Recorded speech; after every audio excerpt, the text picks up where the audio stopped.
Look what happened to me.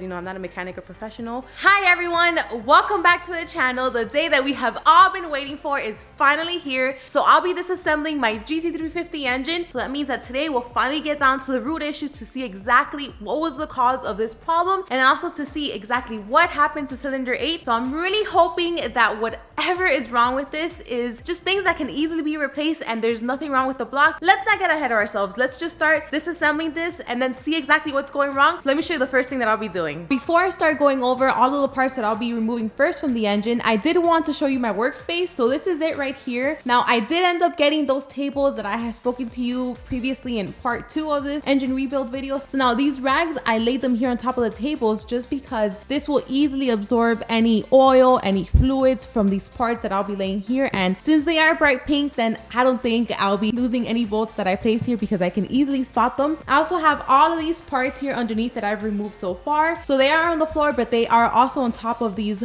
shop rags.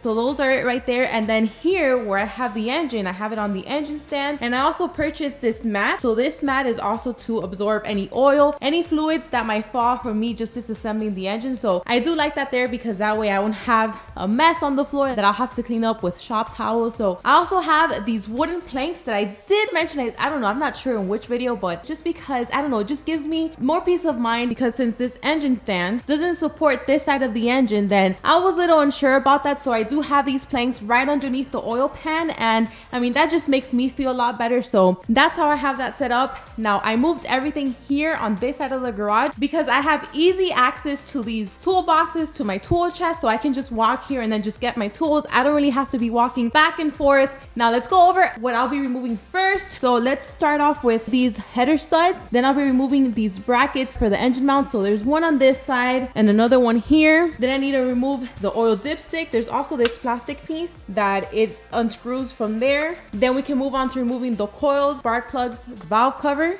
Then on this side, and once again, the coils, the spark plugs, the valve covers. Then once we have these valve covers off, then that'll give us a first look at the cams so we can see them, but I won't be working on them just yet. So let's get all that taken care of and then I'll see you guys after that.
Now, before continuing with this engine disassembly, I did want to show you this. So this is the spark plug from cylinder 8. This is brand new. I just replaced it before taking the car to the dealership. It had just a few startups, and now look at this. Look at this. Just very few startups, but I mean, that's cylinder 8 for you. Now, moving on here. So once we removed the valve covers, we were able to just take a first look here at the cams. So far, at least from what I can tell from initial inspection, they look good. I don't see any issues with them here on both sides. So you guys can take a look as well. I won't be worrying about this right now because I do need to move on to the next step to remove other things here. So here I'll be removing these pulleys. I'll be removing the coolant pump, then this crank pulley, which I also did purchase this tool from Harbor Freight, this jaw puller, so I'll be using that. This will come in very handy. So once we take care of that, then we will flip the engine upside down and then we'll be removing this oil pan. So once we remove the oil pan, which is probably gonna get very messy, but let's keep going and then I'll see you guys after that.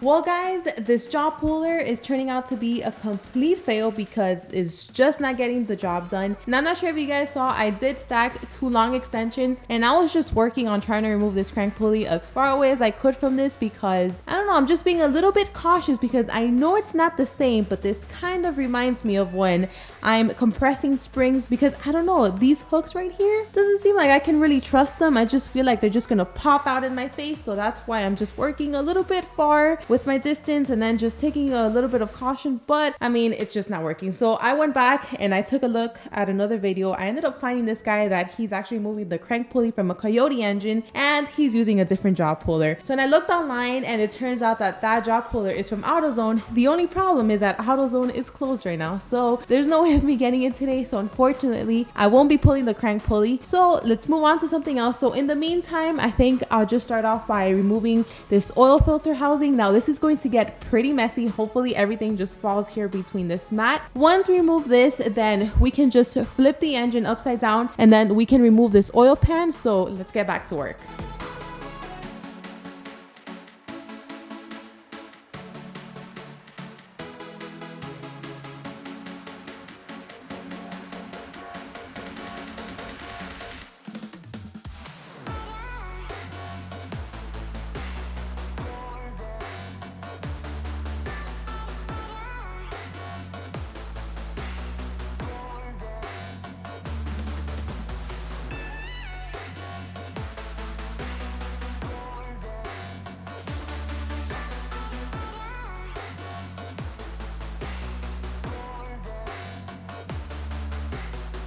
I'm pretty sure you guys already saw this, but look what happened to me. So as soon as I pulled the coolant pump out, it was like a gallon of coolant. I did not think it was going to be that much. And then half of it went on me, so all over my pants, my shoes, and then the other half went on the mat. The good thing is that the floor is safe, guys. There's nothing on the floor because half of it went on the mat and it ended up absorbing it. So it kind of worked. Well, halfway worked exactly how I planned it. And the rest, you know, it was just me. I was just a complete target. But I mean, was not expecting that whatsoever. I just jumped back. So now, moving on.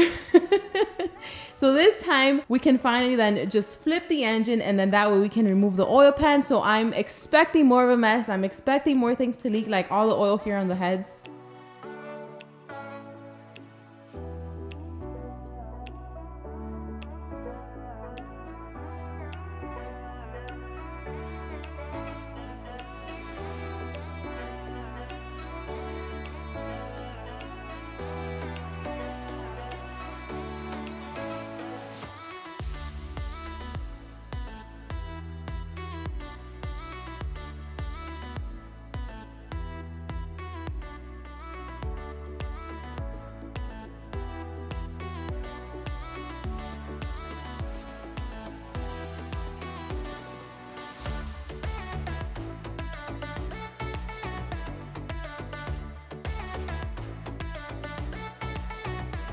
I have to admit that this is very cool. The only time that I've actually seen the crankshaft is 2 ways. So one way is in a small scale because when you buy a Shelby GT350, Ford does send you like a little small scale crankshaft. I mean, you Shelby owners, you know exactly what I'm talking about. And then the other way is just seeing it in pictures and videos, but I mean, that just doesn't do it justice. So I think this is just really, really cool and interesting to me, at least seeing it, that this is from my own engine. I mean, there's not really much that we can do with it today, but I still wanted to show you guys. So tomorrow morning I will wake up early and get that jaw puller so we can remove this crank pulley. Then that should get us going and then we can continue. And it's very unfortunate because I really did just want to finish all of this in one day, but I mean, if I waited this long, what's one more day, right? So I'll see you guys then. So it's the next day and I'm so happy because I was able to find that tool that I needed, which is this one right here. So can you guys believe that this is $34 from AutoZone as opposed to the one that I had purchased from Harbor Freight, which was $12. I mean, that's a huge difference. And typically I don't have an issue with any of the tools that I purchased at Harbor Freight. I just think that this one was the wrong tool for the wrong job. But let me show you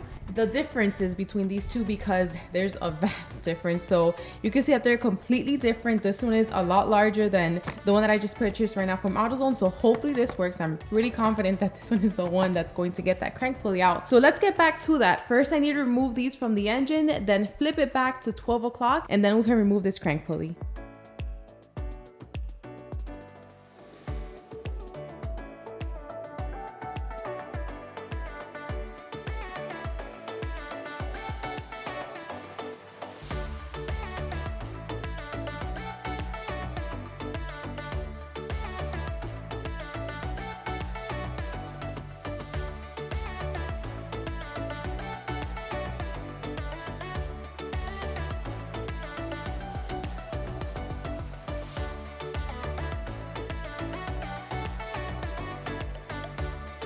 So far, the most annoying thing to remove from this engine, I have to say, is that crank pulley. But I mean, I really wasn't that surprised because that video that I saw of that guy removing the crank pulley from the Coyote engine, he was equally annoyed and that it took him hours. And I mean, I believe that. And look at this. Look what it did to this jaw pulley. I'm not sure if you guys can see it, but it did bend it a little bit. And then, I mean, I was expecting this because the same thing happened to him in the video. But I mean, good thing that it did its job. Now, one thing that I did change is I did remove that bolt. Where is the bolt? Okay, I'm not really sure. Oh, right here. So I did remove this bolt and then I just used this adapter just because it was a wider surface area. So he did recommend this. And then that did help remove the crank pulley. But I mean, it did bend it, but either way, it did its job. So now that we finally have that off, we can proceed with the rest. So now I'll continue with removing the engine cover. So that's just going to be all of these bolts around here. And then that'll give us access to remove the timing change and then the cams.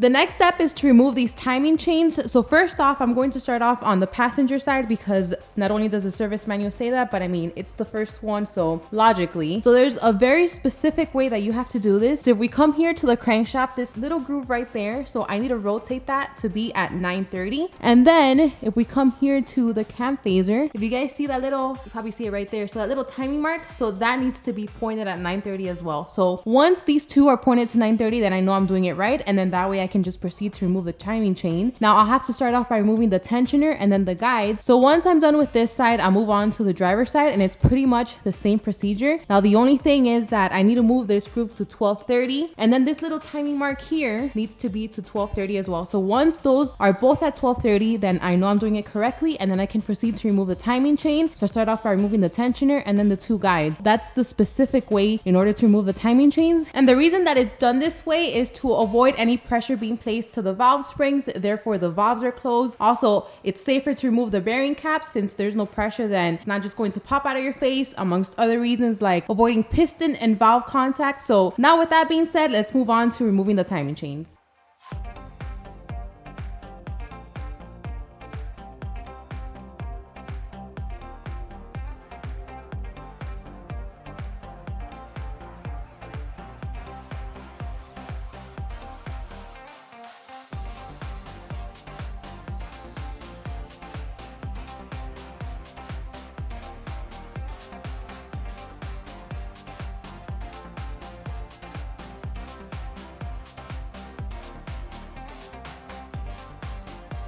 Now, there's two ways you can go about removing these camshafts. One is a bit more involved just because it has a little bit more of steps. So that one is you have to start off by removing these bolts. Then removing these cam phasers. I know you also have to have the cams positioned in a certain way. Then you have to remove these bearing caps. But I won't be doing that. I'll be doing it the easier way because at least as of now, I think I won't be replacing these. I'll be using the same exact cams once I assemble my engine back again. So the easier route is just removing these bearing caps. Now, in the service manual, I really couldn't find a specific order to loosen these bolts, but it does show the specific order to tighten them. So I'd rather be safe than sorry. So I will be following that same order in order to loosen them. So it's pretty simple. You have to start here from the middle, then left, and right. Now, the only thing is that with this method, they will both come out all together in one piece. As with the other method, you'll be able to take out each camshaft individually, but no, this one will be both of them and they will come out too with the cam phasers. So the specific order that I'll be following is 1, 2, 3, 4, 5, 6, 7, 8, 9, 10, 11, 12, 13, 14, 15, 16, 17, 18, 19, 20. So I'm pretty sure I'll be saying that again once I do the assembly. So I'll take care of that. And I'm also going to do something very important, which is labeling them so I can remember exactly where they go. So I just thought of labeling this 1B, 2P, then moving on here to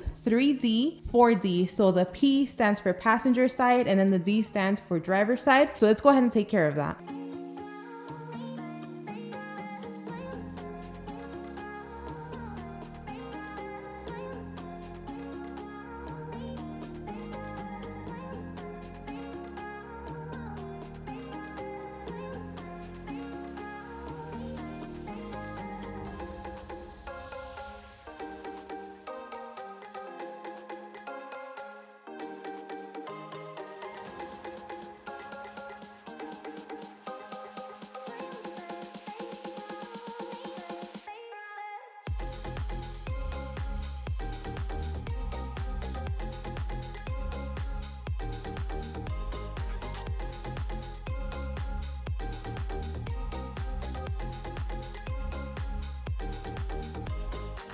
The camshafts are finally out and I have them here laid down on the table. I have also everything placed individually in these Ziploc bags. So I have the bolts, the bearing caps, also all of these other parts that I've removed. They're also laid down here and they're labeled because I know you guys do ask me if I label things. So yes, here you go. But now we can move on to the last step before seeing the condition of the pistons.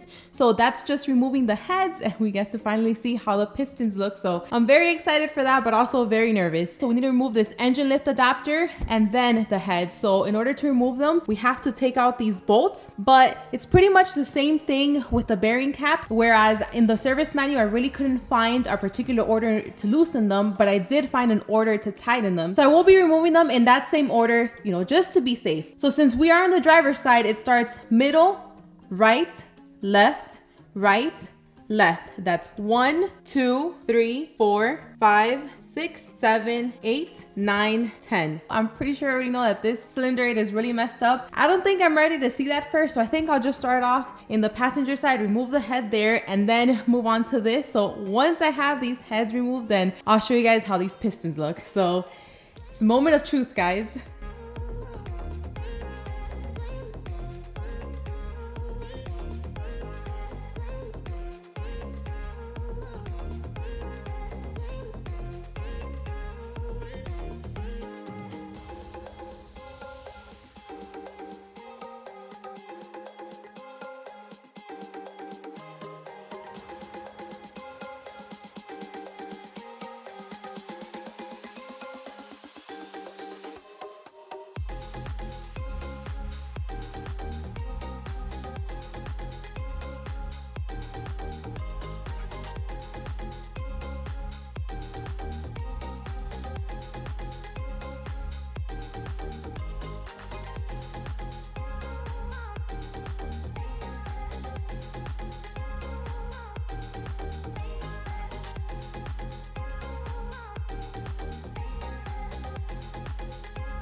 I just finished removing the heads. Now, before I show you, I do want to say something. Going into this project, I always thought, you know what? I need to just prepare for the worst, but hope for the best. I mean, don't we all when it's something that we just don't know exactly what's going to be the final outcome? So as soon as I removed the head from the driver's side, I started inspecting the pistons, especially number 8, because I mean, it's no surprise that there's damage there. I just didn't know what was the extent of the damage. After seeing it, I thought, okay, well, there is damage there. It's just not as bad as I thought, because I know some people told me, you know what, there might be a hole in the piston, and that honestly had me freaking out at first because I was like, man, that is really bad. It does have some cracks. So it has some cracks towards the top and then towards the bottom. And it has like, I don't know, this weird, kind of looks like salt and pepper seasoning towards the top. I mean, I'll go ahead and show you guys just in a little bit. I thought understandably the piston is in bad condition and that's something that we were all expecting, right? So I thought, you know what, let me just investigate a little bit further. So I bent down, started looking and inspecting the cylinder walls, and that's exactly when I saw it. So there is scoring in the cylinder walls towards the top. And I mean, I think it's pretty bad. I touched it and I really could feel it. But let me go ahead and show you guys right now. We can see all of the pistons here on the driver's side. All of them seem to be in good condition. And then we move to number 8. So if you guys can see, there's some cracks here towards the top and then towards the bottom. It almost looks like salt and pepper seasoning. So I'm not really sure what that is. That's probably some parts of the pistons, and then maybe it was just scratching it up and that's what caused that. And then if we move towards here, then you guys can see the cylinder wall and you guys can see how bad that is. So it's all over here on the top and you can really feel it. So I mean, this changes everything, because if it was just the piston, then you know, that was just an easy fix. And even though I did inspect all of the cylinder walls and the rest, they're all fine, but I can't just ignore that. And now I need to worry about the block. And now if we move here to the passenger side, because number 4 was my second concern, because when I did take my car to the dealership, the Ford service tech did say that this one was having an issue too, that it was having low compression, but I wasn't too sure about that because when I did the compression test in my first video, it came back fine. But either way, I was just a little bit concerned about this, but after seeing it, it looks fine. There's nothing wrong with it, so at least that's good. And then everything else is fine. So 3, 2, and 1. And then again, I examined the walls. Everything seems to be okay. Matter of fact, let me rotate the crankshaft so I could bring the piston up a little bit higher so you guys can see. Okay, so bringing it up higher so you guys can have a better, closer look. So here you guys can see exactly what I'm talking about. Here towards the top, there's some cracks. I'm not sure if it's really showing up on camera. And then here towards the bottom, there's some cracks as well. And then that must be like parts of the piston that just broke and then just probably started scratching it, making into that funky substance here on top that seems to me like a salt and pepper seasoning. I don't know, I'm just trying to make, you know, light of the situation.